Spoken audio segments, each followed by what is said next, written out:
Hey, welcome in, everybody. It's Friday night. We're back. Ben, I just woke him up. I gave him a call. Woke him up. He'll be joining in a minute. But I saw that Lee threw a comment in right away. Lee, it's we're glad to catch up with you for a change on a live. Hopefully, you can hang around for a bit. Want to know what you guys are interested in talking about? Of course, there's all the news for the pack. Contracts left and right. Let's shift them around. Let's jockey a bunch of stuff, and we don't even know what's happening yet. So while we wait for the big decision from Aaron Rodgers, oh boy. Ben and I will talk a little bit about that tonight as well once he gets in here and his brain starts functioning after waking up. And we got a couple of myth busting things to happen. Hey Zero, how you doing? I'll pull up comments here as well, both you guys. Lee says finally made it live. Good to see you, Lee. And Zero, 50 million. Now, come on, Pat McAfee's out there. Rodgers, connection, direct connection to Aaron Rodgers. And then he gets him, and confirms that Aaron Rodgers never asked for 50 million or to be the highest paid guy or whatever. That's categorically false. Is that the Aaron Rodgers quote that Pat McAfee put out? I don't know. How do you believe a guy, though? How do you believe a guy that's basically says whatever is most convenient to him in the moment? I mean, that guy never shoots you straight. That's one thing I do want to talk about. I got a little bit on leadership tonight. I'll before Ben gets here, I'll tell you guys a quick story. So today at my work, hey Ben, Ben's coming in.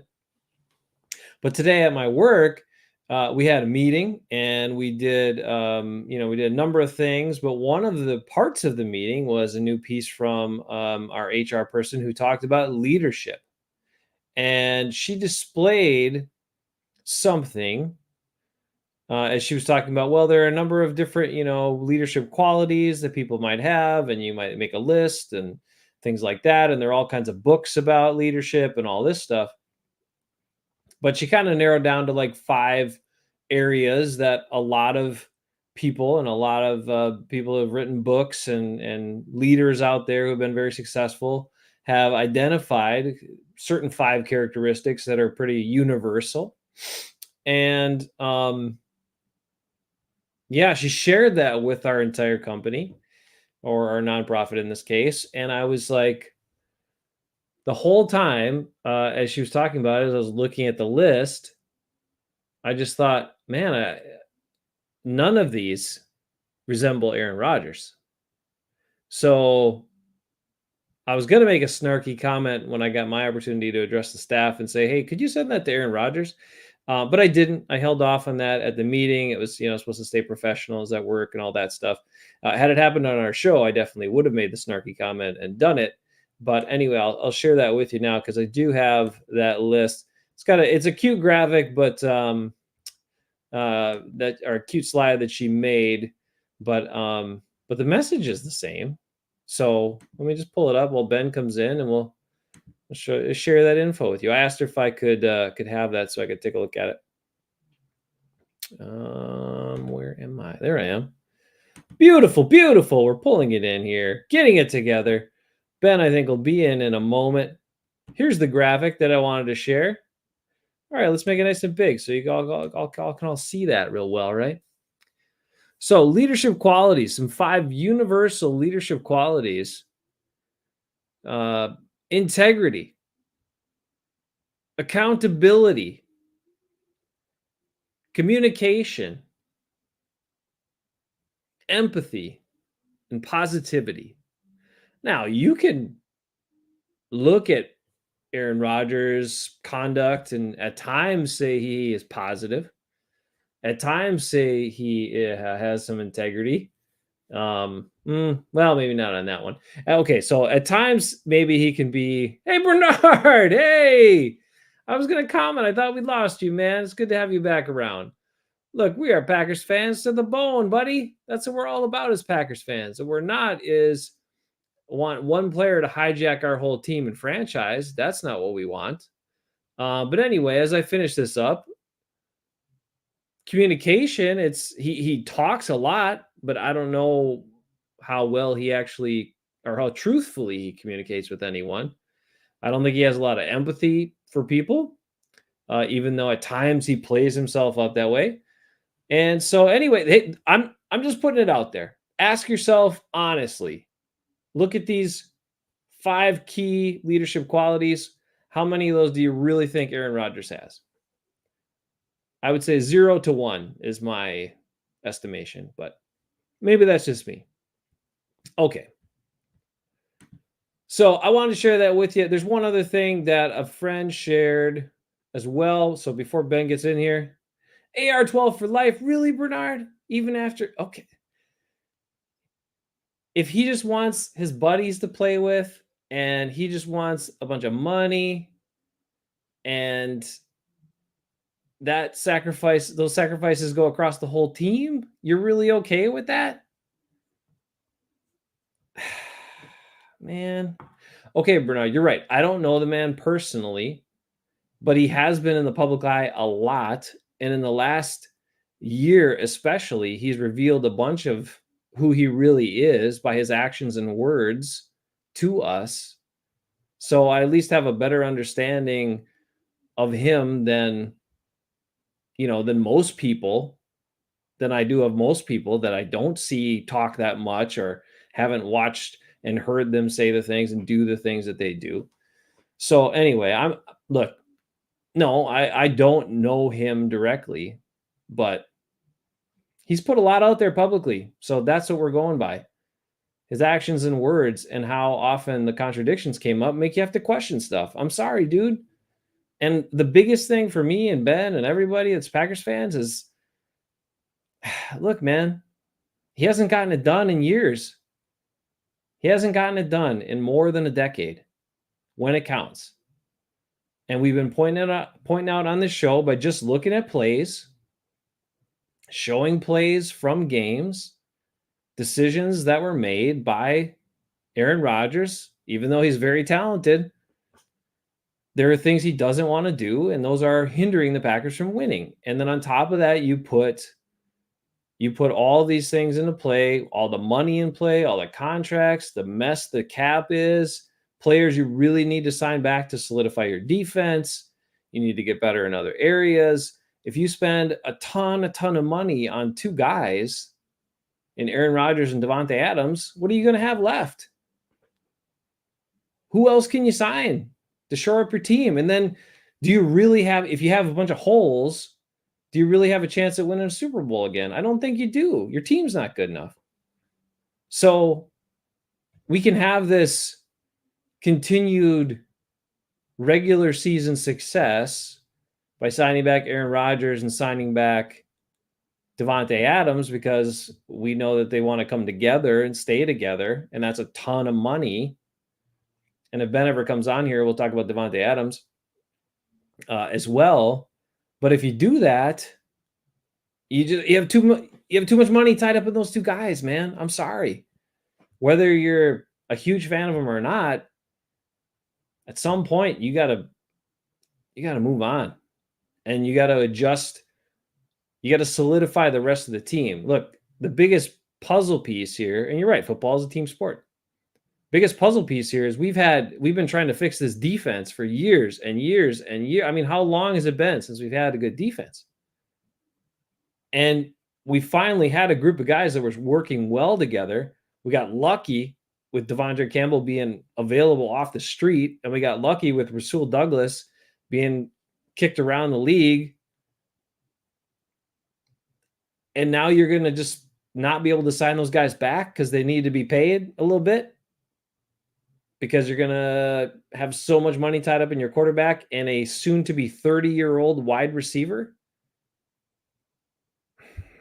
It just doesn't make sense. It doesn't make business sense. It doesn't make football sense.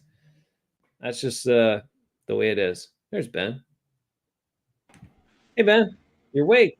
Not really. Hey, Bernard's back. I thought we lost the Yeah, guy. I saw all this crap. But he's saying lots of stuff. But he Dang kind it, of does. Bernard! I'm He supposed to goes back. like you, and then you say stuff like that. But then he comes back around and says football's a team sport. That's true. It is. Oh, I missed that part. I was getting. But then he says it's not all A-Rod's fault that they didn't win. And That's true, but It's Bernard, not. A-Rod is supposed to be the field tilter, right? He's supposed to be the difference maker. If he is the Well, most valuable player in the whole NFL, shouldn't he be able to help get you over the hump in a 13-10 game? My Yeah. answer would be yes.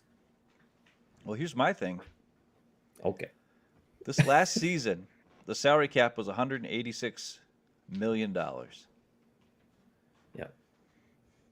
If Aaron Rodgers wants $50 million, Oh, he says, come on, McAfee's putting it out categorically false that he said that. He never said that, according to Pat McAfee, who directly talked to Aaron Pat Rodgers. McAfee Apparently. is full of crap. He doesn't know anything. And Aaron Rodgers said categorically false, which doesn't mean that it wasn't false. It's not completely false. It's categorically false, which means whatever category it was in is false. Actually, the statement categorically false makes no sense, really, because it makes no sense. But that's Rodgers. He makes no sense half the time. But He says a lot of words, bro. He says a lot of big words, right? And he tries to make himself sound like he's really. Eka still thinks he's really smart. He keeps saying it all the time. You know, Rodgers is smart. I'm like, do I? I don't think he's after when he doesn't want to throw to a wide open guy over the middle. Do I know he's smart? I don't know. Maybe not. Well, maybe he's not as smart as he comes. I don't want to get all into whatever, but all right, sorry. $50 million is more than 1/4 of $186 million. I don't know how you can field a team. I mean, and I've said this for a long time. It's not just him; it's any quarterback. I don't understand it. The other thing that's really scary that has happened in the last couple of days here over the week is Kenny Clark and Aaron Jones got their contracts restructured to shove money off to the future. And Aaron Jones is going to be $20 million on the cap next year. Not this next year, but the year after, 2023. Kenny Clark is got 22 and 23 million on the cap in 2023 and 2024. 23 million and 22 million for a guy who's not even worth half that, if even that. You're muted. Or I can't hear you anyways, one or the other. I just have to jump in there about Kenny Clark before we go on, because I saw a video earlier this week, someone saying that Kenny Clark could be the Packers, could be Aaron Donald for the Packers. Oh, my God. He's not even anywhere near Aaron Donald. Not anywhere near Aaron Donald. He can't win. You need pursuit and speed. Right. And he has no relentlessness, which he doesn't have. Well, he might have relentlessness, but he's so slow it doesn't matter because it looks like he's not moving. But the other thing is winning at the point of attack. He doesn't even win at the point of attack. I mean, Aaron Donald could win in less than one millionth of a second, whatever that is called. But, I mean, what I'm trying to get at is this. I don't quite know what the Packers are doing anymore, and it scares me because I'm a Packer fan. First and foremost, if Aaron Jones had not been signed back, who's my favorite player, not named Rasul Douglas at this point, I would still be a Packer fan. It would hurt. It would suck that my favorite guy is not there, but I'm still a Packer fan, right? And the fact that they just restructured him and shoved money way down the tubes, and they're doing the same thing with Kenny Clark. And I've heard I read a piece with Tom Silverstein saying, "Oh yeah, and guess who's next? Adrian Amos and Preston Smith and what's his face, Billy Turner." I'm like, no, just cut them.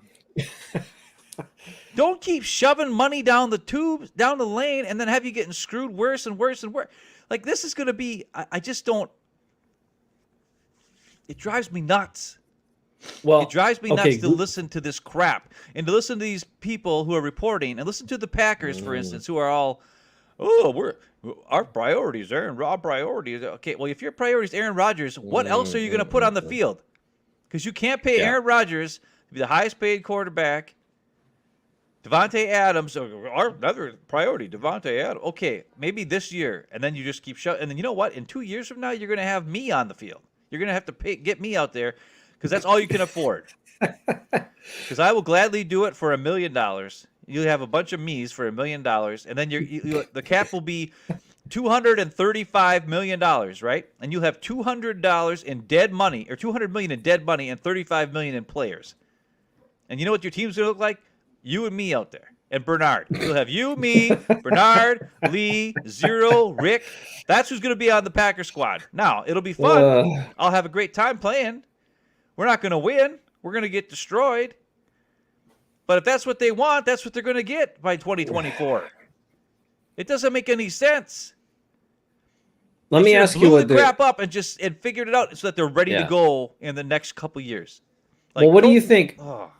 Let me ask. What do you think these moves, and what do you guys think these moves mean? Because they don't mean they're stupid. Well, right now they're trying to clear some space. They're preparing, right? They're preparing for something. Are they trying to? I know they're working with Devondre Campbell. They're trying to get a deal done there. Why? Apparently, even though Gute, like if you watch Gutekunst's presser this week, which I unfortunately did because I couldn't sleep last night. I was trying to put myself to sleep, and even that didn't make me go to sleep. It was insane.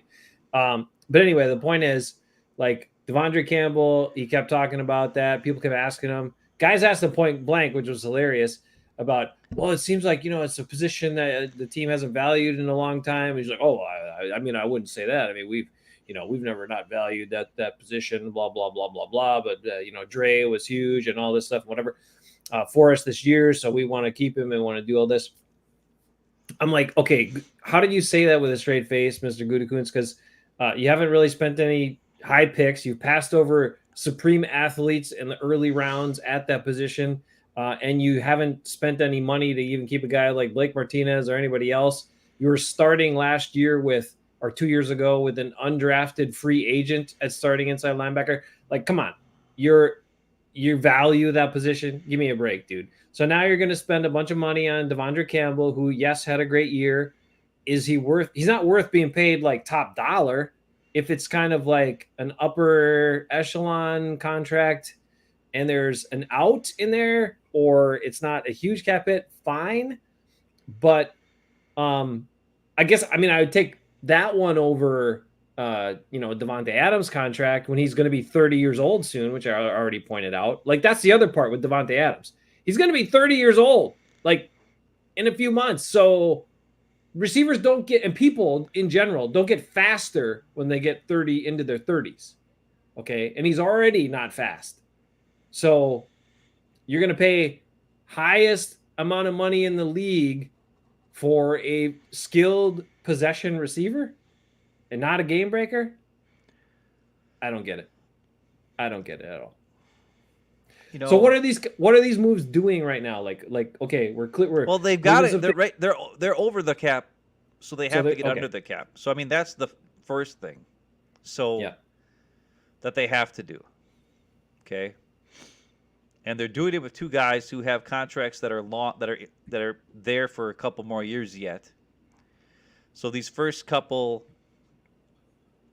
moves are, hey, these guys already have contracts that go for 2 or 3 years past beyond this. So if we add some void years and push the money down, it'll give us a couple years to maybe hopefully squeeze something out of it or do whatever, or restructure again, or sign him to an extension, or cut him outright. But even that's the other thing. If they cut Aaron Jones in 2023, okay, he's still going to have a dead cap hit of $10 million. The other thing, Zadarius Smith, for instance, if they cut him straight up, he's going to have a dead cap hit of like $15 million or something on this year's salary, which they have to do. Or they have to, the other option is to extend him, which they aren't going to do because he sucks. Right? They have gotten in such a problem, and it's all because of those 4 guys they signed 3 years ago that everybody was super excited about. They got the Smith brothers and Billy Turner and Adrian Amos, and they got all crazy. And the Amos contract wasn't crazy, and the Billy Turner contract obviously was definitely not worth his play, but he wasn't like a deal breaker type of contract.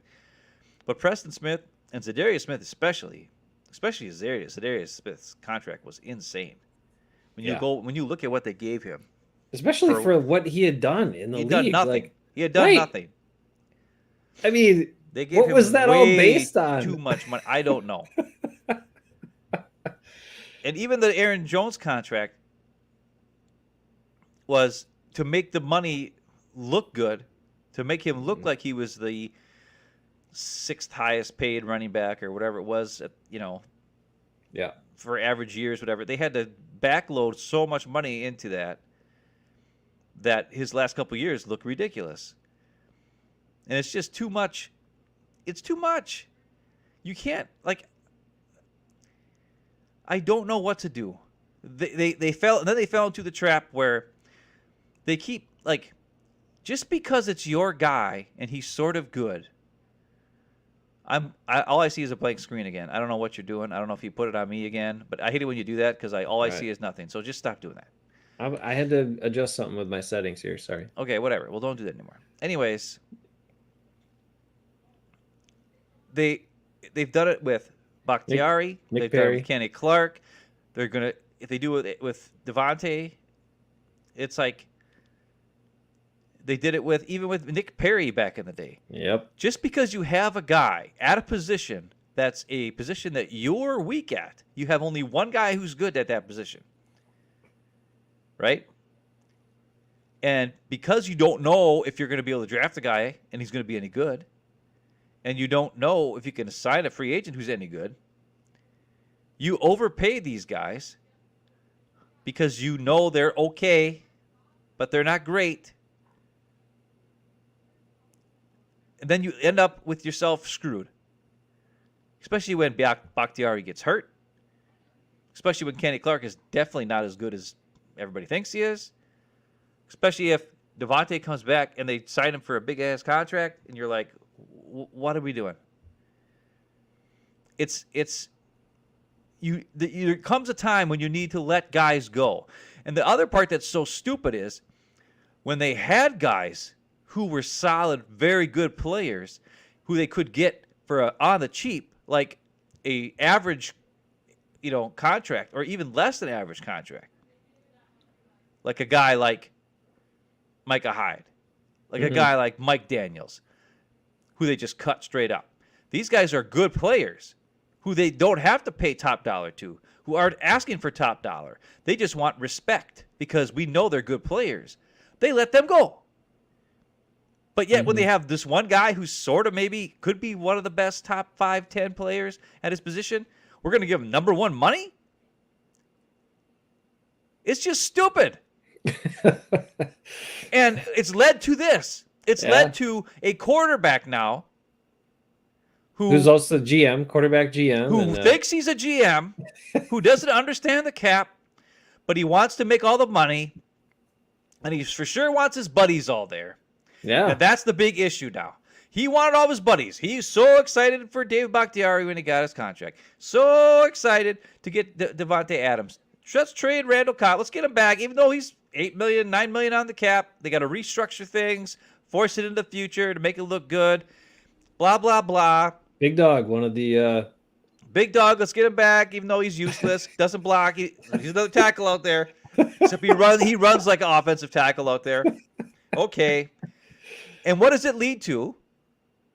Is a big freaking mess, and now he wants $50 million a year, even if that's not true. Even if he just wanted to be the highest paid quarterback, which is like $43 million a year or something, which is still insane and stupid. That's too much to pay a 38. He's going to be 38 years old or 39. I don't even know how old he's going to be by the time the season ends next season. It's dumb. And it only leads to dumb things. And everybody's talking. And then I saw something like Eckes said something like, "Oh, I heard that if they extend Jair, that'll save money on the cap." I'm like, wait a second. Jair is this his fourth year or his fifth year now? I think this is going to be his fourth year coming up. Okay, this is just his fourth year. Or is I'm assuming they picked up. I think it's just his fourth. His fourth, yeah. So which means they picked up his fifth year option. Right. Which is a crap ton of money on next year. So it's not going to save any money for this year, Eckes. Well, if you're out there. It's just going to save money for next year, but it's actually going to make it worse because you think Jair is going to want a cheapy deal when everybody I've heard over the years talking is saying how Jair's a number one corner. Even Chris Sims is number one corner in the league. Number almost one. Pretty much. Not The on guy the team, can't catch but a damn interception, but he's number one corner in the league. The guy can't tackle anybody without getting hurt, but he's number one corner in the league. Missed a tackle on that last drive by San Francisco as well, where he was unblocked. He was the guy that had to make the tackle. He couldn't do it. He couldn't do it. Well, he's not a tackler. That's why I said Rasul Douglas is a Rasul better Douglas corner will than tackle some Jair people. Alexander. I'll say it till I die. And I'm correct for anybody who doesn't believe me. There are But people that think that's you're all I crazy can right say. now. They're like, what? Rasul Douglas, 4 teams cast him away last year, and Jair Alexander, everyone says he's like the best Watch corner the tape. in the league. That's right. Just watch the tape. When you have a guy who can cover, intercept, break up passes, tackle, has awareness. I mean, Can play off, can play. he does tight 4 coverage. things that Jair can't do. Jair can cover guys. That's great. He can't pick things off. I hardly ever see him break up passes. He never tackles anybody. And if he does, he gets hurt. He gets hurt when he does. That's why he stopped doing And it. his awareness isn't the greatest either. Though he did have that awesome play. He has had 2 of my favorite plays of all time. His tackle of Thielen into Diggs or Diggs into Thielen. And he had the other one against the Vikings where he thought it was a run and then he realized it wasn't. And then he just said, forget it. I'm going to go for the frickin' safety. And he got the sack. So he had 2 awesome plays. 2 of the best plays I've ever seen. But he also got hurt from tackling a guy and was out for half the year. So what good is that? I don't know. But anyways, he's another guy. You got to pay him. Yeah. You're going to have to pay. Now, all of a sudden, guess who's to, one of the top pass rushers? Rashawn Gary. Right. He had great pressure rate, right? And I know he didn't have double-digit sacks, but that doesn't matter. It's about how many pressures you get, how consistently you're getting pressure. And he was really good against the run. So, and he pursues and he hustles. So, yeah, give me that guy. Like, I was hard on him at first. We both were. And he's really, with opportunity and working his tail off, he's showed us what he can be. So that's a guy, yeah, when that guy's contract comes up, yep, you better pay him a lot. But that means you don't pay these other dudes and overpay these other guys, because then you can't pay guys like that. Yeah. Or then you got to make stupid choices. A 25-year-old Rashawn Gary to a big contract, or a 30-year-old Devontae Adams? Mm-hmm. I mean, come on. A 25-year-old Jair Alexander, or a 38-year-old Aaron Rodgers? Listen. Who's like right now, like, oh, well, I mean, if everything goes my way, then I might want to come back. Or again, the thing is, look, there's a heated going back and forth here in the comments. I've been showing a bunch, even though the guys want to talk about the quarterbacks and they're really stuck on that. I totally get it. On our show, Mom has already said she doesn't want us talking about Rodgers as much. So when Mom says it, you got to listen. Number one. And number two, like, I don't want to sit here and just talk about him all the time, because that's what he wants. Not that he wants us to, but he wants everybody to talk about him. That's why he's doing all this stuff. Yeah. And I don't want to give him that. I don't want to give him that. When he says, when he makes a decision, we'll talk about it. Right. Until then, forget it. I will tell you a couple of things that bring into my life, like when they were talking about leadership at work, and I thought, man, none of those things remind me of Aaron Rodgers. I will bring that up on this show because I think it's valid. And I want you guys to actually think about that. And Bernard, I know you're a big Rodgers fan, man. I get it, dude. That's cool. But he's changed. He's a lot different player than he used to be. And he's a lot different person than he used to be. And I don't know. I'm facing what he is.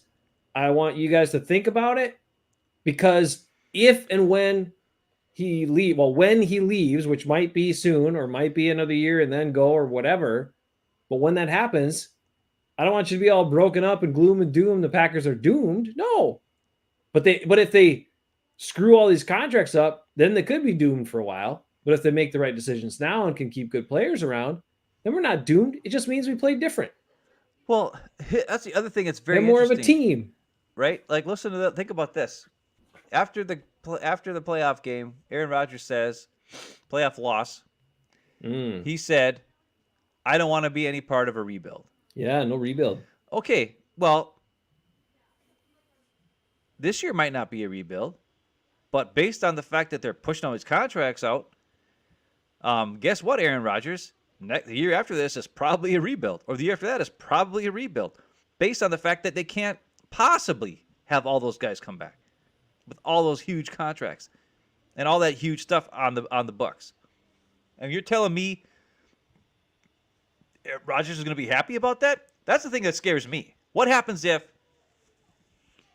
he comes in, the Packers do everything they can, they get Devontae back, they push all these contracts out, they sign Aaron Rodgers to a new extension that makes him the highest paid quarterback for a 4 or 5 year run. He comes back and plays next year. They freaking flame out in the playoffs again. And then he's like, looks at the team, and the team's got a whole bunch of cap problems. They got to cut a bunch of guys, blah, blah, blah. It's rebuild time. And Rodgers like, I'm retiring. See you guys. And we don't get no trade value for him. He just walks away with all that signing bonus they gave him for the 4-year deal. Ooh. Of course, he has to pay that back, by the way, if he doesn't play those. Oh, yeah. Okay. But anyways, what I'm saying is, like, that's probably going to happen. No value. That's what selfish guys would do. And that's what he is. He's a selfish SOB. Now, I think that's clear. I think he's all about himself, self-preservation, self-everything, including his reflective thing that stirred stuff up on Instagram or whatever, made sure to save face by showing a nice picture of him and Shailene in there and all this stuff. Whatever. Don't get all caught up in that. It's weird. Whatever. It's weird because if you hear dudes like his friends, right? AJ Hawk, if you heard him like a while ago, probably before Rodgers told him to stop saying this, but he would say like, well, Aaron's very calculated. Those aren't like, calculated is not necessarily I don't know, a good guy trait, let's say, or a stand-up guy kind of trait. That's usually the villain. Have you ever watched a movie? Have you ever watched a superhero movie? That's from his friend. The villain is calculated. That's what the villain is. His friend and longtime teammate AJ Hawk described him as that. Yeah. Come on. I mean, Aaron Rodgers is like the biggest supervillain of all time. He tricks you. He tricks all the people into thinking he's the good guy, when in reality he's scheming behind the scenes. That's why he grows those mustaches. He wants to grow the really long one so he can twirl it like the villain from the 1920s or whatever. He also tricks us into thinking that we're going to actually get to the Super Bowl, and we're not. We're not unless we change stuff. Well, has that not been made clear? Has it not been made clear? He is not going to get us to the Super Bowl. I think he could get us to Super Bowl if they don't bring back Devontae Adams. He'd have to change the way he plays. Look, he plays great with Devontae Adams ain't in there. Maybe. No. Except we haven't seen it in the playoffs. We haven't seen it when it really matters. So here's the deal, dude. Let's be real about it. This is the other problem. And this relates to the cap. Because if Aaron Rodgers is there, he wants his guys. Well, most of his guys are veteran guys who cost more, right? And then if you want to bring in new guys for him to work with, everybody talks about, how long it takes to build trust with him. And we saw it for years with guys like MVS, who he needed to incorporate in the offense. He wouldn't throw him a ball for like half a season his first year, his rookie year, after he got a couple of games. Two things went bad. He stopped throwing him the ball. You see with other young guys.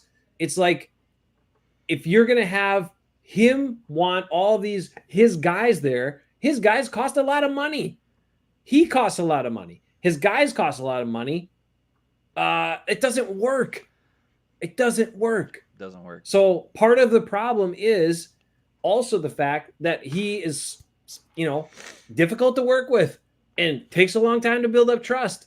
Well, time to build up trust equals dollars more for a player because veterans, even veteran minimums, are higher than rookie salaries. So come on, man. I'm looking at the comments here, and like Zero and Bernard are going after each other here on Aaron Rodgers and Brett Favre. And let me tell you guys a secret. Man. Both Aaron Rodgers and Brett Favre have great traits, and they both have negative traits. They both have negative traits. It's not like one's better than the other. They're actually very similar, but yet also completely different. Yeah. You know, they both have the ability to create something out of nothing, which was what fans love the most about Favre and also about Rodgers. Like his big plays are what he decided to turn into. Um, he wants to be the superhero. He watched Brett Favre do that for years, right? Yep. Which is weird because his favorite quarterback was Joe Montana, who was not that type of player. Joe Nope. Montana threw to the open guy, and then he ran in a long ways and made a big play. Timing But and rhythm and right, it's on very point. right. It's very weird that Rodgers, you know, because he was mad when Steve Young took over. Right, he's admitted that, and you know, and then he was in the same place years later. But the difference between Favre and Rodgers when it comes to players around them is something that I never thought about when Favre was playing. Right. As much as Favre would be a ding dong and throw picks and do stupid crap, he didn't care whether you were the fifth string wide receiver, the fourth string tight end, some rookie off the practice squad running back. He threw you the ball. Mm-hmm. Like, he didn't give a crap. He just made a play. He never once thought about it. He's just like, hey, that guy's wearing green and he's open. I'm going to throw it to him. Sometimes he's playing the Jets. It was bad. Or the Eagles, for that matter, right? But he never, you know what I mean? Like Kittrick Taylor caught his first touchdown. Who was that guy? Nobody knows. Mm-hmm. Terry Mickens caught 2 touchdowns against the Lions one time. One of my favorite players of all time. Nobody else, who knows who the hell Terry Mickens is? Right? Guys would come in, he'd just throw it to him. He don't care. Yep. Double D was the 6th wide receiver. And then he became the number 1 receiver the next year. Why? Because that's who was there. Favre threw it to him. Where Rodgers is the opposite. Yeah.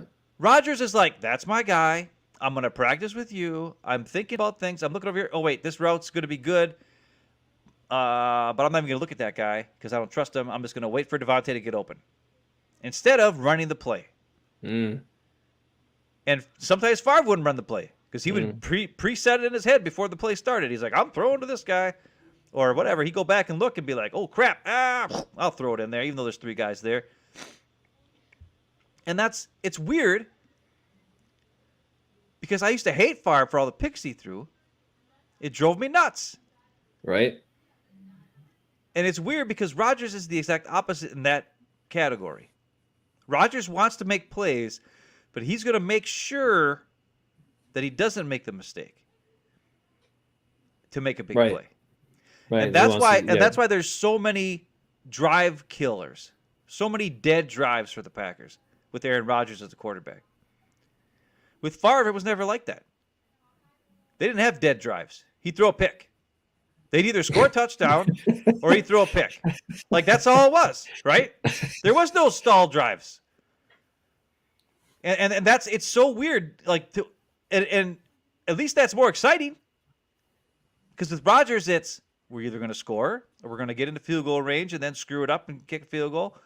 Or we're going to go 3 and out because we looked at Devontae too long and got sacked. Or whatever. All right. That's Zero, all, you know. Zero loves Favre. Bernard loves A-Rod. Don't fight too much, you guys in there. They're both successful quarterbacks, but in the end, even though they're completely different, in the end, they've equated to basically the same thing for the Packers. Yeah. A lot of successful regular seasons and a lot of flameouts in the playoffs and 1 Super Bowl win each. That's it.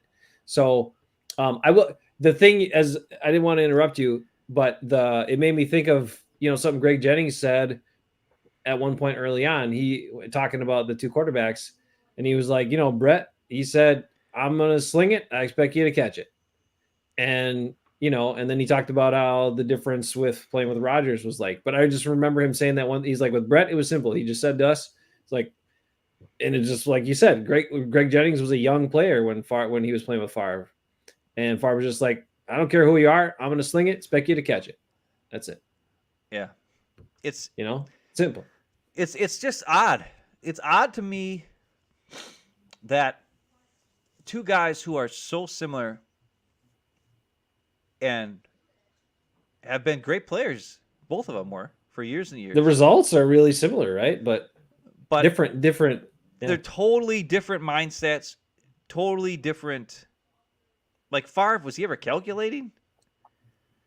I don't know. I don't think he even knew what was going on half the time.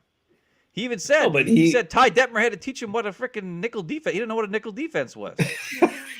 I mean, he knew what it was, but he didn't know what it was called. right, He was right, like, nickel right. defense? What's a nickel? Like, he had to ask Ty Detmer what nickel defense is, and he's like, well, that's when they bring in a fifth defensive back and take out a linebacker. And he's like, oh, that's it? Well, that's stupid. Why is everybody making a big deal about this? That's what Favre always Right, said, right? right. And stuff like that. And it's like, because he's like, well, it's simple. Who gives a crap? Like, what's the big deal if they call it a nickel defense and I have to know what a nickel defense? Like, I know. Okay, they brought in another defensive back. Yippee. And he's right. Favre was right about that. Yeah, But yeah.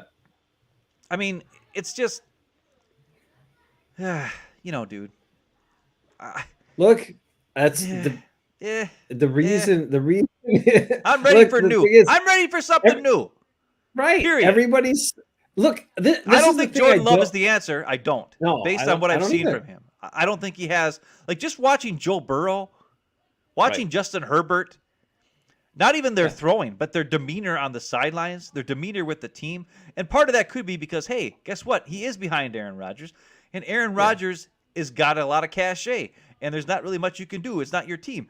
But even Rodgers, when he was behind Favre, had like this it thing about him, right? Like he had like even the guys on the team knew, hey, this guy, he kind of controls things.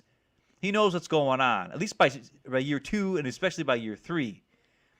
Love just seems like a regular guy who I don't know if he really has that kind of like dog mentality or like a leadership type thing where he can like rally the dudes, and I just don't see that in him. And that's what scares me the most. I don't care if he throws picks at this point. He's a young player. I don't care if he doesn't seem to like know what's going on.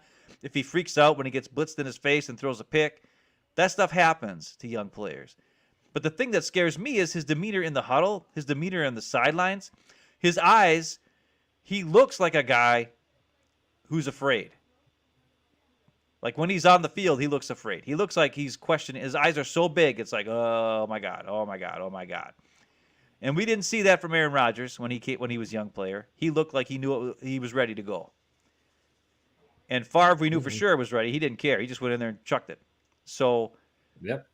I don't see Jordan Love as the answer at this point. And I don't know if that's something you can just get. You can't just all of a sudden become, have confidence in yourself and just be the man. Now, maybe Tom Clemens can get that out of Jordan Love, which would be awesome. And that's hopefully why they signed him back as a quarterback's coach and not to get Aaron Rodgers back, because I don't want that. But something's got to happen.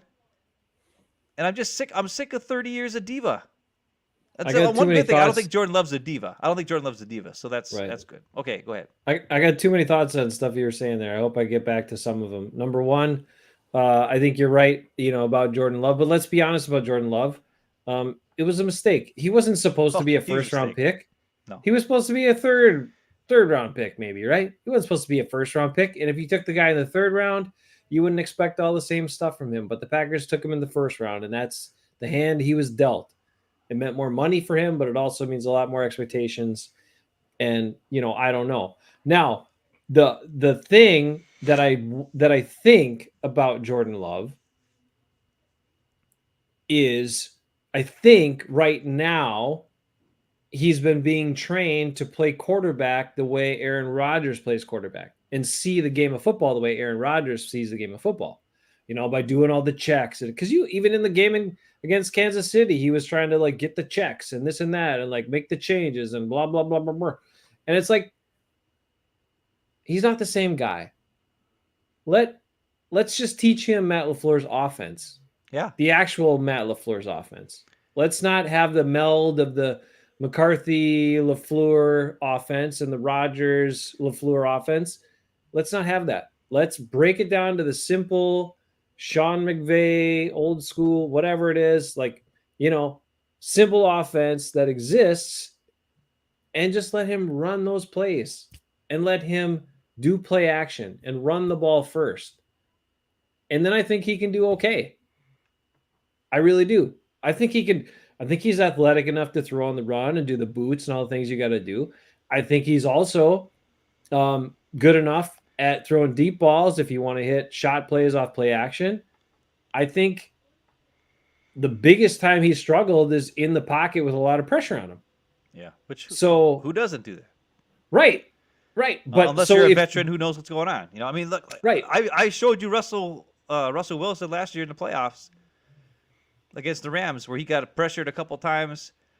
And after that, he was seeing things that weren't even there. Like guys were wide open, and he was so worried about the rush that he didn't even see the guys that were wide open. Now he wasn't throwing picks into the other team. He wasn't like throwing the ball in the bad spots, but he was seeing things that weren't there. He was seeing the pressure and not seeing the field.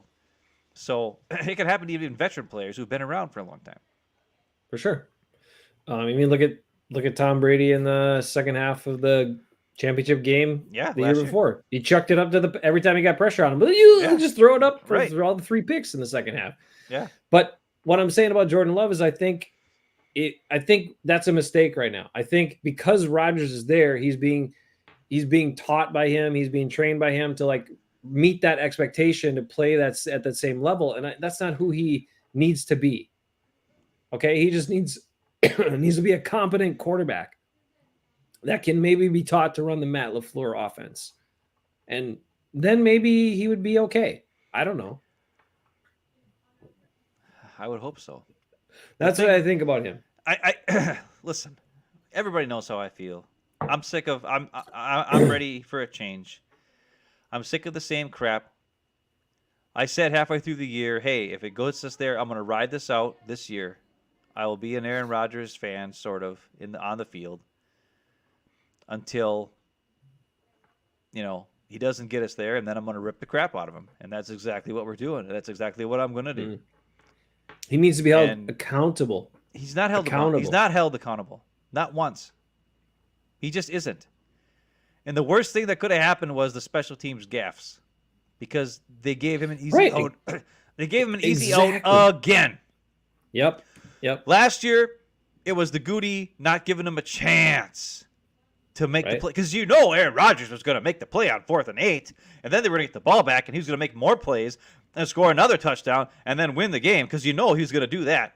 Well, he had 9 times in this last game where they couldn't even move the freaking ball against the 49ers, much less one possession or on 4th and 8. How about a whole bunch of drives where he couldn't do anything? So you tell me. But the year before it was Gute's fault because he didn't give him a chance. This year it's a special team's fault because they suck. No. It's everybody's fault. But when you have a guy who wants to be paid 1/4 of your freaking salary cap, that guy needs to be 1/4's worth of a game. And if you can't even move the ball out of 9 drives, that's your fault. And take the hit and take the heat. And you're the man who's got to freaking perform. If you're the MVP. And you're so smart. The other part is, if you're so smart, then you should have been able to recognize that your offensive line wasn't really holding up great at times. So then you either need to go quick game and get the ball out, or you need to have extra help for those guys on the line. Well, and I didn't see those adjustments. And if he's so smart, why the hell wasn't that happening? Look, here it is again. I'm sorry, but accountability is one of these traits. He doesn't have it. It's the biggest accountability with this guy. It's the biggest one. And I don't think this integrity either. But, I'm sorry. Mom told me not to bag on him so much. But look, I'm just frustrated that this is basically they're doing all this gymnastics and they're just waiting to see what he does. Come on. Like, it's time to make a decision. The Packers, I hope they hold to their timeline and don't become hostage. And I hope they also say no to some of his players he wants to have or demands to have, because, again, those guys are going to screw up the cap even more. I don't know. One other note. I did have to say it because it was related to what you were saying before. Ask yourself this. Is Matthew Stafford an elite quarterback? Answer that question. Me? Well, you and anybody else. Matthew Stafford, is he an elite quarterback? No. is But the difference between him and Aaron Rodgers is when the game's on the line, he takes I a know that. chance. I know. Aaron Just hold Rodgers on. will never take the chance when the game's on the line because he doesn't want to be the reason why you lost. Yeah. He'll let everybody else. Right. Let me just ask this. Okay. Is Joe Burrow this season's Joe Burrow? Is he an elite quarterback? No, he's the guy who freaking throws the ball deep to guys, even though they're covered. But he's like, hey, that's Jamar Chase. Let's go for it. He gets sacked freaking 5,000 times because his offensive line sucks. But he takes a chance. Was Jimmy to help your Garoppolo team to win? Jimmy Garoppolo an elite quarterback? No, but his team is way better. Okay. And he let's see, sucks. who else was in there? Who else was in there? Who did they play? Oh yeah, Patty Mahomes. You'd call him elite. Okay. So Patty Mahomes out is of kind of on the stinker lately. okay, but out of the 4 quarterbacks that were left in the championship games, you would only really say that one of them was elite if you were a normal person. So there is this myth, there is this perception across the league, GMs, it's been placated to everybody, owners, GMs, fan base, everybody, media. You have to have the quarterback. You have to have an elite quarterback to win. You have to have that guy if you're going to win. If you're going to win a championship, you have to. Do you know? Especially Trent Dilfer. No one told Trent Dilfer that. No one told Joe Flacco that. You have to have a quarterback, especially when you play outdoors in negative degrees, because you know that's the key to winning those games is passing the ball a lot. Ah, dude, nope. I'm just saying. Nope. You don't. Let's bust the myth. The Green Bay Packers shed the money. At one time, were called Title Town. And you know how they did it? They ran the frickin' ball. They ran the frickin' ball. Was it 1950s and 60s? Yeah. Was it a bunch of big guys? What does Kyle Shanahan do with a terrible quarterback? Got him back to all these playoff success. He runs the ball. He runs the ball and throws over the middle the easy passes. Like, come on. I just... But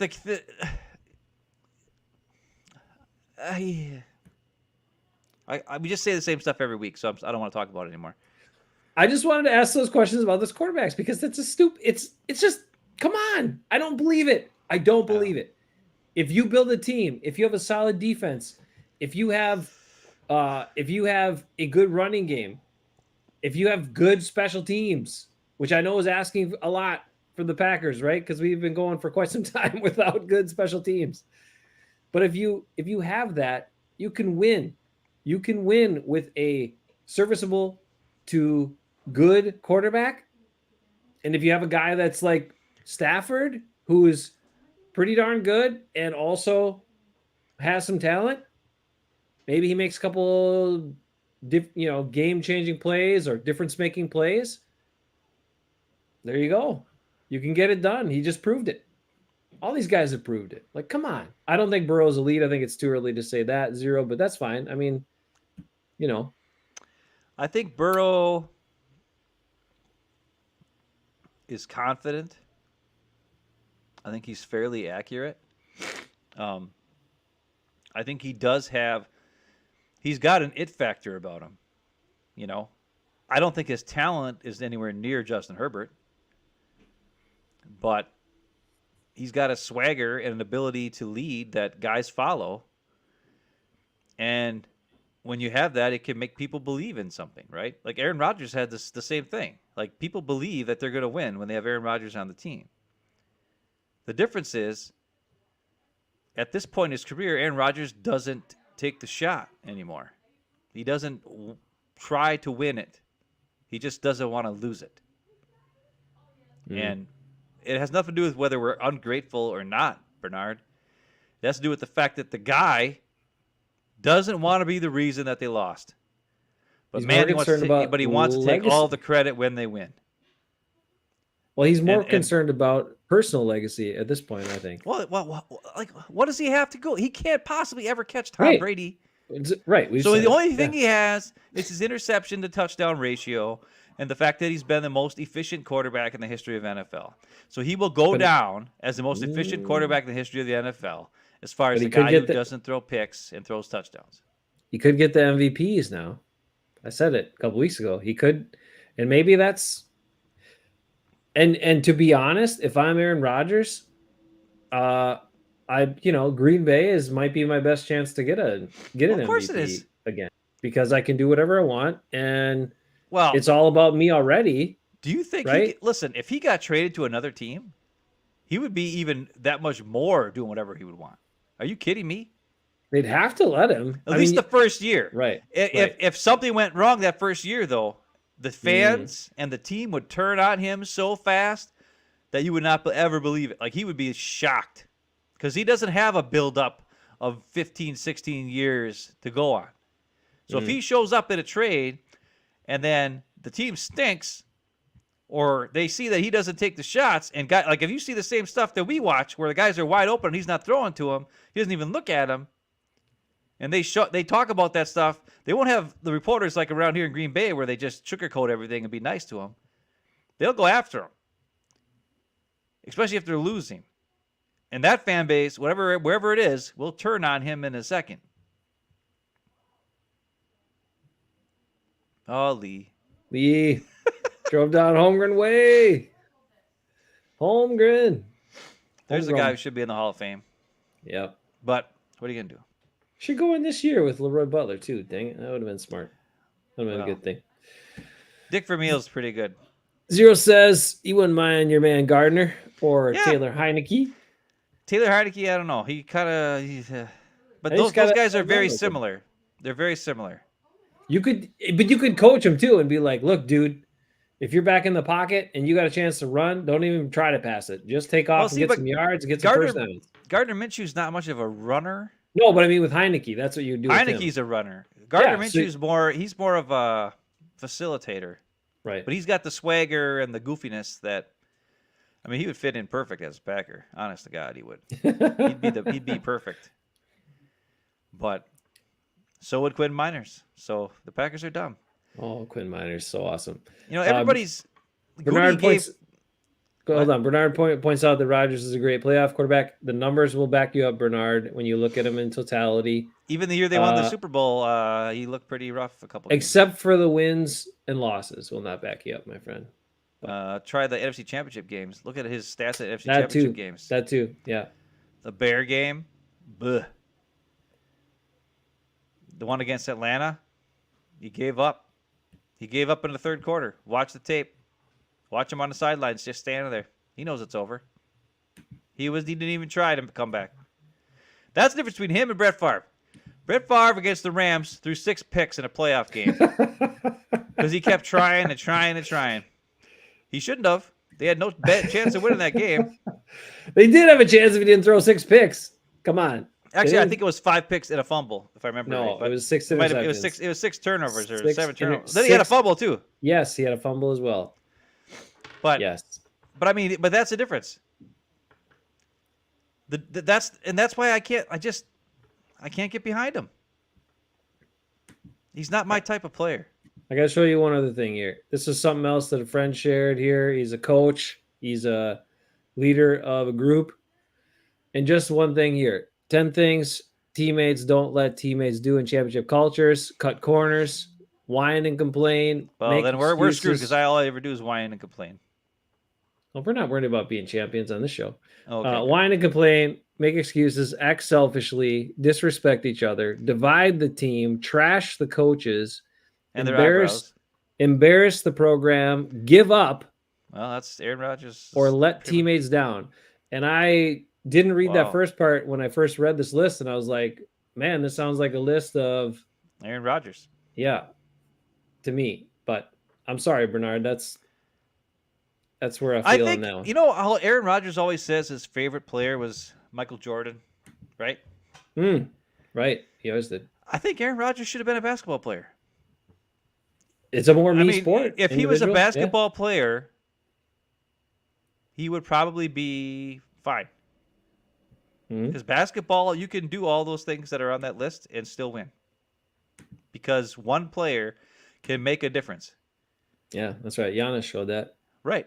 Except Giannis has none of those things. Right. Giannis is the opposite of every single one of those things, which is why it's so great that they won because Giannis. The God. Bucks are awesome, dude. I hate to keep killing on Rodgers, and I like that Bernard's back. I love Bernard. He's I do awesome. too. We do. We love you, Bernard. And I want you We to know, missed you Bernard. the last I don't couple weeks. hate. We don't say stuff because we're trying to get you riled up. We say this because we honestly believe it. And the funniest part is until about 3 months ago, Jason was backing you up, Bernard, and all of a sudden, Aaron Rodgers turned Trump on him, and he went all nuts and hated him just as much as he hates Trump. Look, dude, he had, like I said, he had. Let me ask you a question. Opportunity to be accountable. Are you more upset at Aaron Rodgers because of his play on the field, which is what bothers me? That's a bad one. Or his Trumpness, because you were fine, and then all of a sudden he Trumpified everything, and then you turned on him in a heartbeat. I'm thinking it's all Trump for you. It's not all, no, because then you were blinded. You were blinded by your love. I was. The Trumpness allowed you to see the truth. Is that what you're trying to say? When he had an opportunity, following all the stuff, to come out and take accountability, to actually accept responsibility and be accountable for what he did and what he said, and then chose to double down and just use all the fan all the flames of all this stuff to basically cover himself, like create smoke and cover for himself. That's where it all just slapped me in the face. And then I went back and I thought, I've been watching every interview, everything you said for the last 16 years plus, 17 years almost. And now I got to reconsider Greg Jennings' point of view. I got to reconsider other things where I took your side because I was such a huge fan of you, and look at that more objectively, and also understand that there are too much smoke around so many of these situations for it to all be just one-sided and you completely be absolved of any responsibility there. You have responsibility in a number of those things. And now I don't know what I can believe from you because you just blatantly came out and used all this stuff to cover yourself and cover up more of your crap. So I lost all the respect for the man, but then I also watched all this other stuff that you were saying, and it infuriates me, and we should be infuriated as Packers fans when we watch other teams get easy completions for first downs on simple plays, throwing over the middle, and our guy won't do it. They won't even run those plays. Or when they do, like in the last possession, he doesn't even look at the guy or throw to the guy who's wide open over the middle. So that's a problem. It's a problem. And then on top, you put all the other stuff in there. I'm sorry. Like football, teams are going to change. They have to change. Salary cap, new draft classes, guys get older, injuries, you name it. You got to be able to work with who's on your team right now. I don't want a guy who you need to spend 3 years getting to know before he trusts you and will throw you the damn ball when it counts. That's not how you can win football. You can't win football games that way. You can beat bad teams that way, but you can't beat the good ones that way consistently. And that's been proven over the last 11 years. Yeah. So that's where I'm at. I mean, you asked. So I told you about Casey Sully, who's like the exact 100% opposite of Ben and I.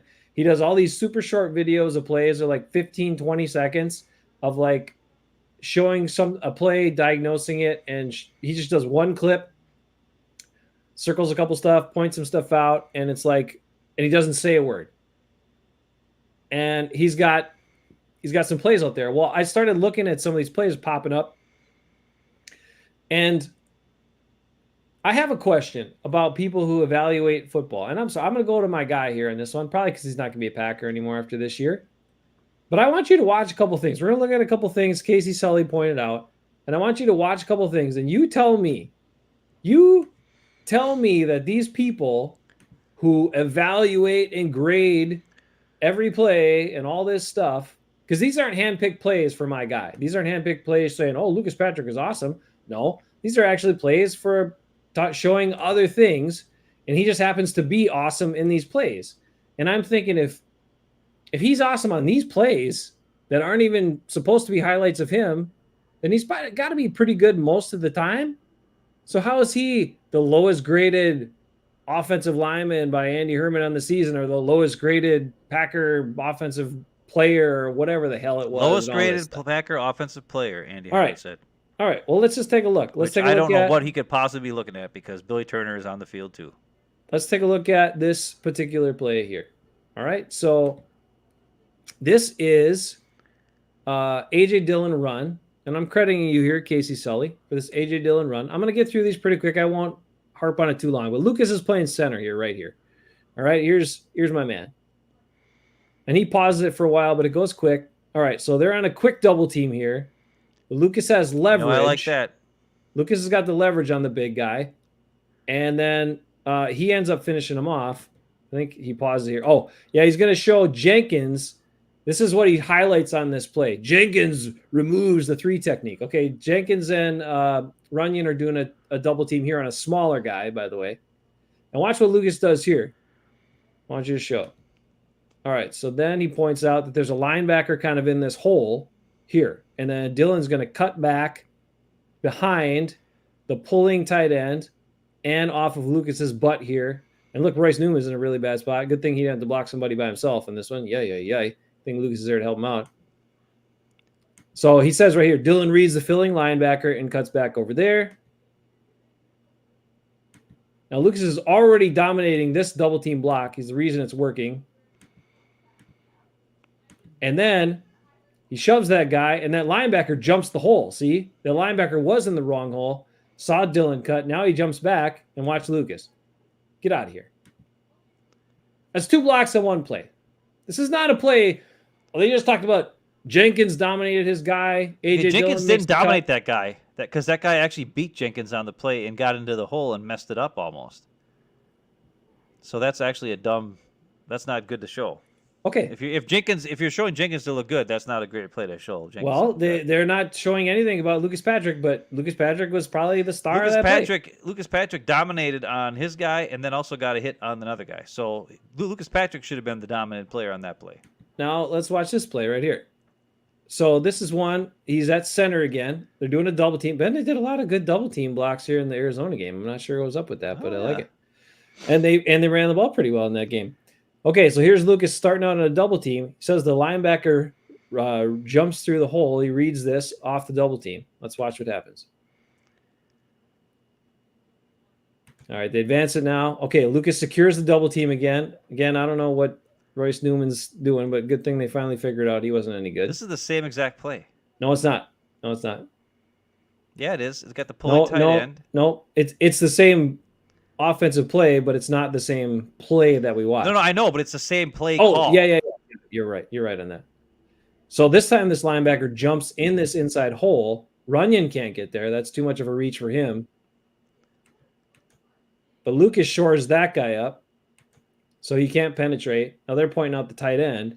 Who's Crunch? That's just I think the name of the tight end coming across in that particular block. Yeah. And then the other part of this play I want you to watch at the end is, okay, so you saw what he did. So he started off on 1 block. Then he comes over and helps because the other guy comes through, even though you don't want to leave Royce Newman alone, but you have to at some point. All right, he shoved that guy so Royce had better leverage on him, then peels off, hits this guy and stops that guy from being a problem. And then watch after this, okay? Now Dillon gets past. Everybody else, look at him. Here's Billy Turner standing up. Royce is done. Runyon's done. Jenkins standing around. Watch Lucas right here. Finish the play. Finish the play.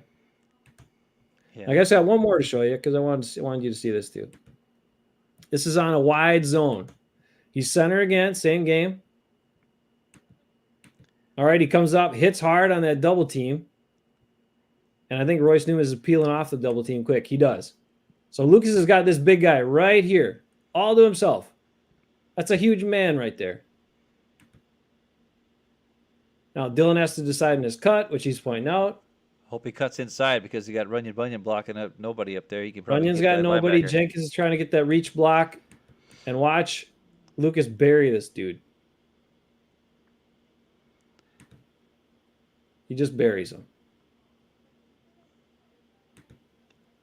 Just freaking buries him.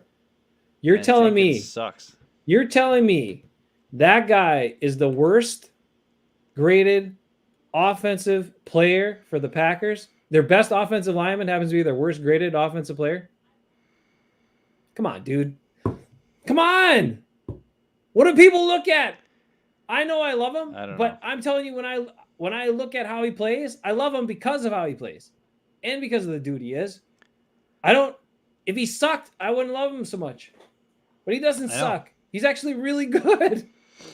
I know. God, pisses me off. And then I have to hear crap from like Bruce and, oh yeah, Patrick, blah, blah, blah. Yeah, so he gets beat once and again, sometimes.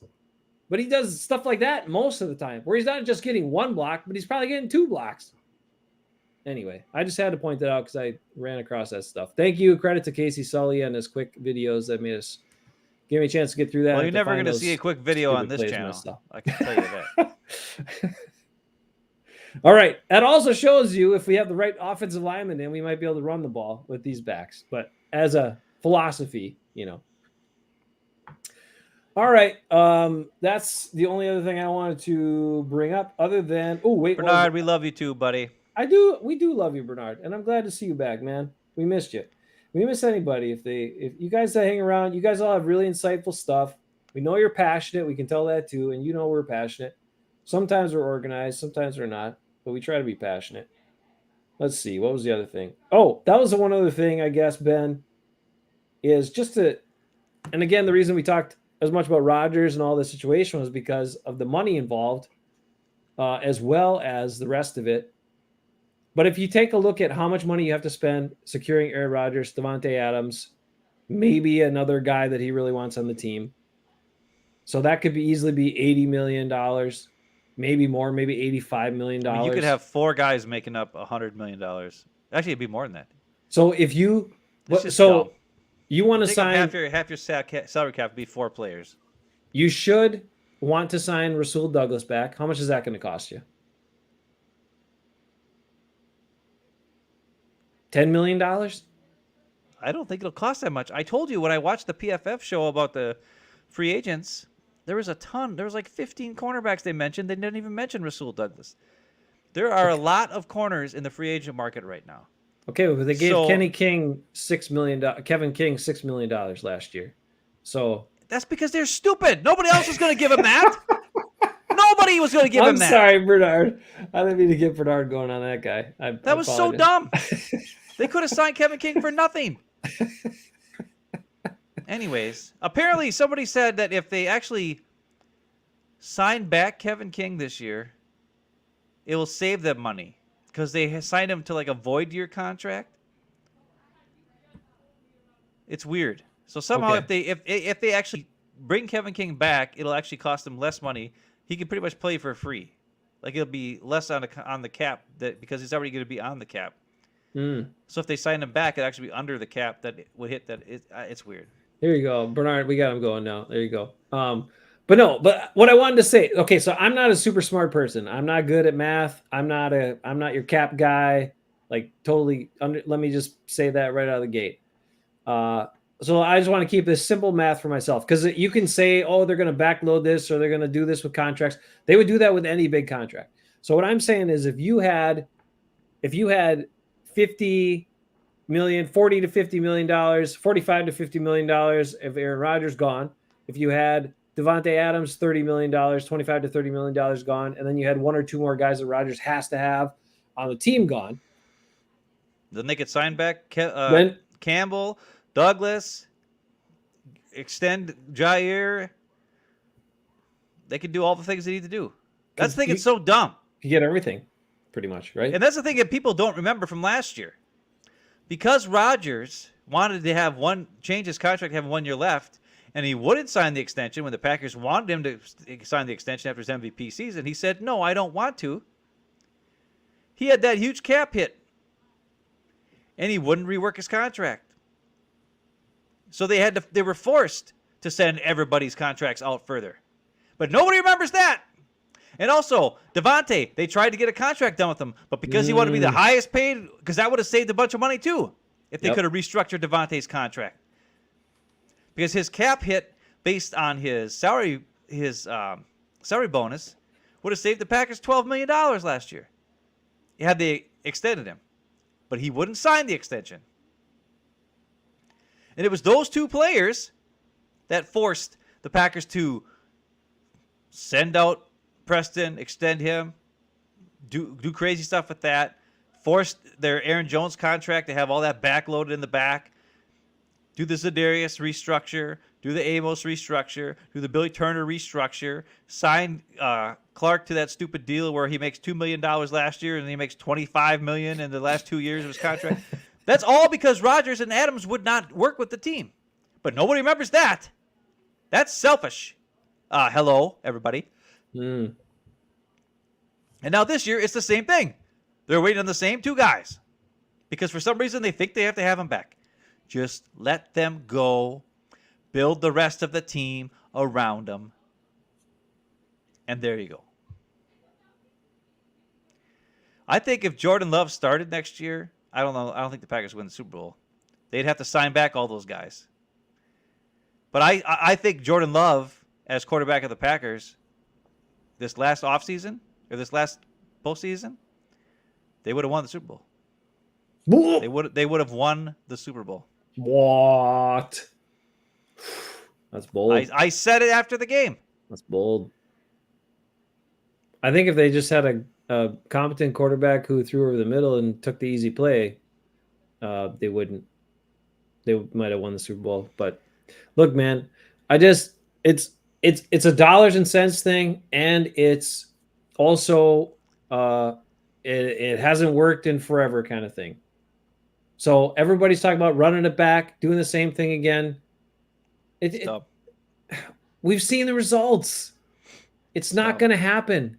I guarantee you, if Aaron Rodgers is the quarterback, Aaron Rodgers will not win another Super Bowl with the Packers. I guarantee you.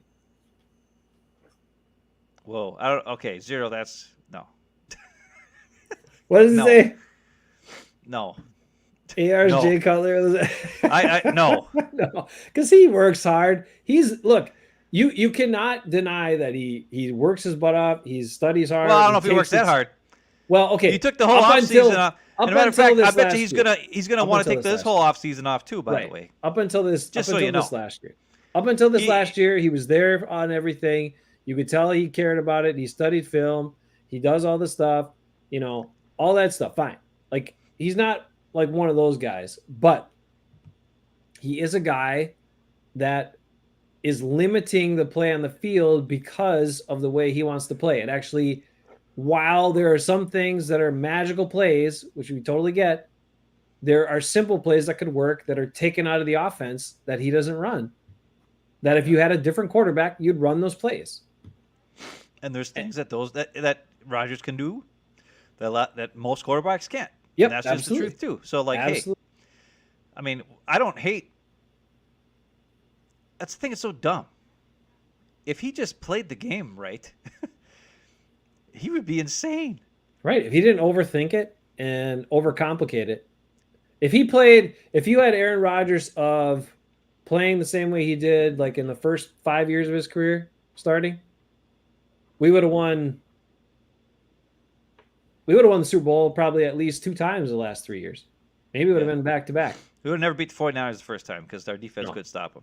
Right. But the Tampa Bay game, they would have totally won. And they also would have totally won this last one for sure. And the fact, and then they would have played who they would have played, like the Rams or somebody. They would have kicked them. And Tampa Bay, they would have played Tampa Bay. Anyways, whatever. Yeah.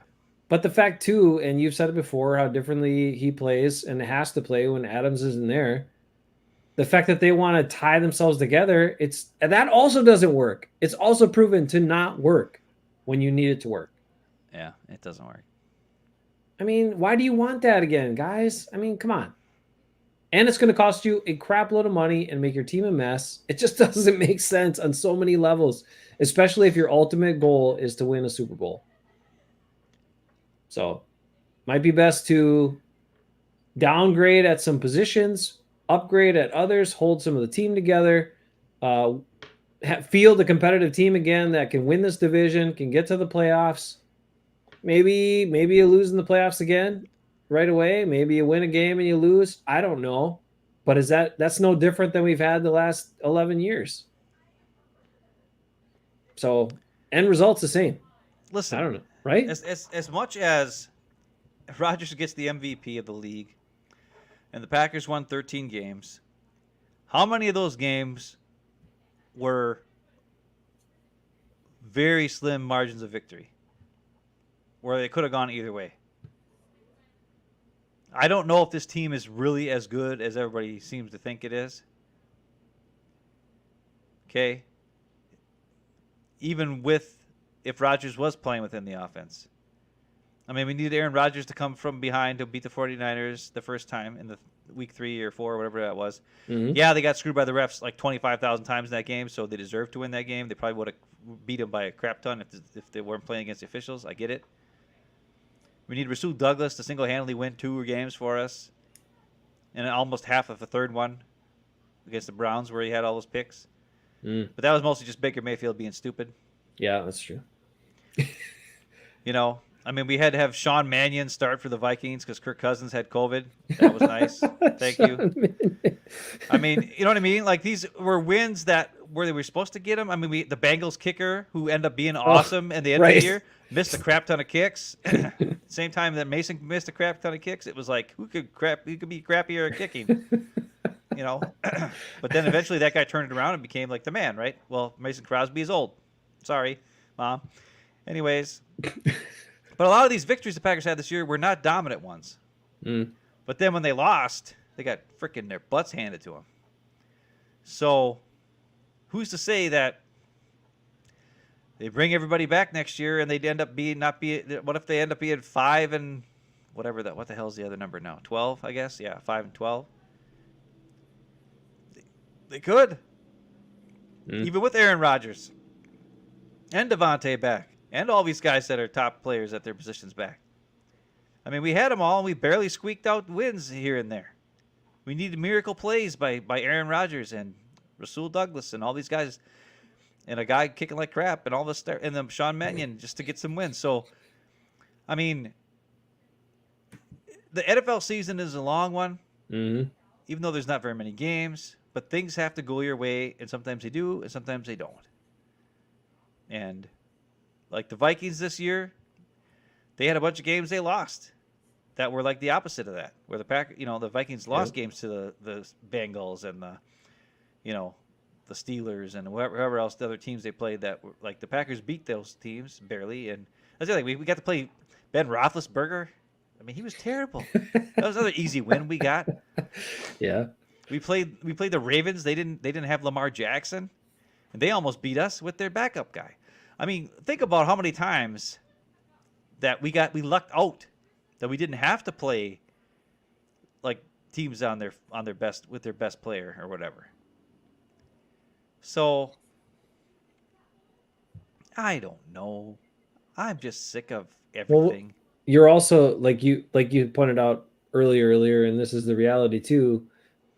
Is you're also chancing that you get absolutely nothing for the guy after next year. Well, that's the thing. If he comes right now, you could get significant draft capital for him, and maybe a player. That's what they're saying. 2. They're saying people I mean, that's what the reports are. That there's a bunch of teams out there putting packages together, talking with their owners, and be like, "What can we do to get Aaron Rodgers?" And if teams want him, you're never going to get more from him than after 2 years of MVP. Right. I mean, if he wants to go, then let him go. So you lose why do you have to keep freaking? I don't know.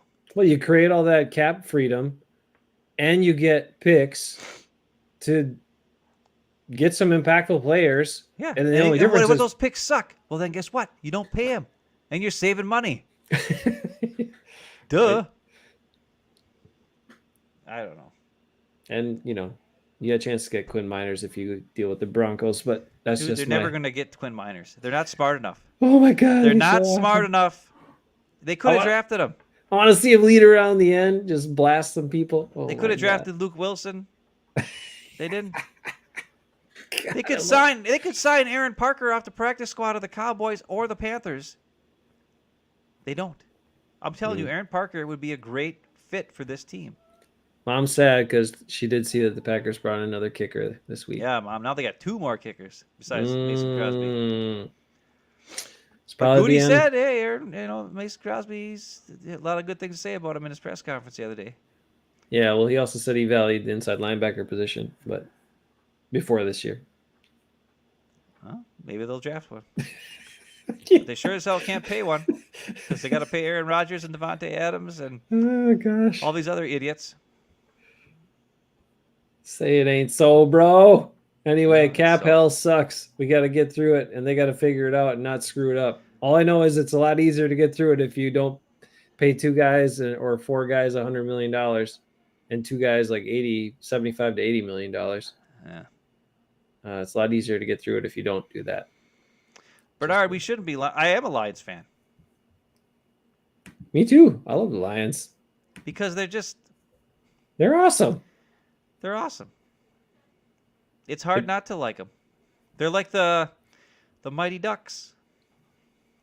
When we were kids, the Mighty Ducks movie. Well, I wasn't a kid. I was actually in like high school when that movie came out. But they're like the Bad News Bears, man. The Lions are the Bad News Bears. That's what I was when I was a kid. Yeah. The '70s movie with the little kid who swore all the time and threw his glove at guys. Those guys, the Bears, the Bad News Bears, that bite kneecaps. They get fights. The one kid has had his runny nose. That was a great movie. You should watch that. 1970 something. I don't know what year that movie came out. I own it. I watched it with Olivia. She thought it was the greatest movie ever. Really? Wow. Look at that. Well, I will say this. I didn't like the Lions when they had Ndamukong Suh. Couldn't like that guy. But I like why? he was dirty as hell. Plus, he went So after what? He went after Lucas too, I think. Didn't he? Well, Lucas can get under your skin because he keeps going. Gets under people's skin. Like Listen, that guy. I'll take a guy who's going to fight till the end. I don't care Whoa. how dirty he is. I've said this. I think the Packers needs a couple guys like that every now and again. All right. Fair enough. It's not like Sue is like a troublemaker off the field. He's not. He's a very intelligent that's true. and like awesome, like good guy. On the field, he's a jerk. But off the field, he's a good guy. I'll take that. All right. I mean, Fair enough. I don't know. Anyway, look, the Lions are a cool team, man. Their fans have suffered so much. The way their fans cheered, like in that last game against the Packers, even because the end of the season they only had a couple of victories. Like those fans were into the game. Yeah, It was impressive. I don't know how they could honestly. What do you think the Packer fans would be like? With a If two, they a had two-win- 2 wins, and it was week 17, and a team was coming in that was a 13-3 team. Nah, I don't think they would sell out even Lambeau. nope. Because I think the fans would be like, it's too cold, forget it. There might be some. I mean, there'd be like guys like us who would buy tickets for cheap and then show up. I guess maybe. Yeah, Like Eckerson might be there, but that gets to be there with his shirt off. yeah, Eckerson would be there with his shirt off, but it's Uh. just like I'm not saying I'm a hardcore Lions fan. I'm just saying, No, hey, no. if the Packers are out of it or whatever, I'll root for the Lions. I mean, You know, yeah, I hate the Vikings. I will never root for them. I'll right. never You root know for what? The Bears. Vikings are Bears, right? Absolutely. But I'll root for the Lions because they got nothing, man. Come on. They got Jamal Williams, baby, and Tim The Boyle. Lions, yeah. Well, I don't know about that, but I mean, you know, they're And they got a they're good. easy. They're easy to root for. They got a really good St. Brown as well, by the way. Yeah, he's way better than our St. Brown. Now, Bernard, this one's uncalled for, man. Hopefully, you're just trying to troll us here and not serious because we're not like Skip at all. Come on. You know, Skip doesn't believe a damn thing he says. He just says it to try to get ratings and make a bunch of money. That's his deal. All right. I think we're done. Are we done? Yeah, I gotta go to bed. All right. We're done. Ben's got to go to bed. I got to get I ready was just for... in bed. I was sleeping so good. Oh my god. I think I got to get a new job because I can't do this anymore. You do need a new job, and so do I. So do I I. can't it's just weird. Like I even took a nap today. I thought, okay, I'm gonna take a nap. So I slept from I don't know when it was 7 in the morning until about 11 or so. All right, we're gonna go. I thought that would get me through, but it didn't get me through. Hey, Zero, take care of yourself. Everybody else, be good. Ben, get Zero some sleep. Lee, Bernard, Mom, Thanks for hanging out. Butter was in there for a little bit. Yeah. I don't know if it was a good episode, Lee, but we Yeah, I don't know if it's appreciate good you. either, but Appreciate you saying it's anyway. something. Anyway, hey, we talked about what's going on with the Packers, and like I said, once Aaron Rodgers makes a decision, we'll talk about Can't that. they just get to that already? That's all I want. Let's Until go. that, Let's I'm go. not gonna worry about him anymore. Let's Until go, he Diva makes a baby. Pick a decision. freaking thing. Let's go. All right, we will catch you guys next week. Be good, stay well, and always remember